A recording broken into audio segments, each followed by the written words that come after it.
Trigger warning po sa lahat ng nanonood dito at online. May mga indikasyon po na ang naganap na pamamaril sa Tacloban ay may impluwensya ng grupong tinatawag na 764. Ano ang 764? Nagsimula ito sa Texas, USA, ng isang 15 years old na ang pangalan ay Bradley Cadenhead.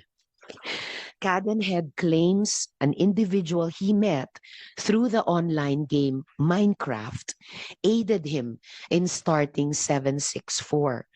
The first three digits ay zip code niya sa Texas. Ang modus ng grupong ito, maghanap ng mga vulnerableng minors online at hikayatin na gumawa ng kahindik-hindik na bagay.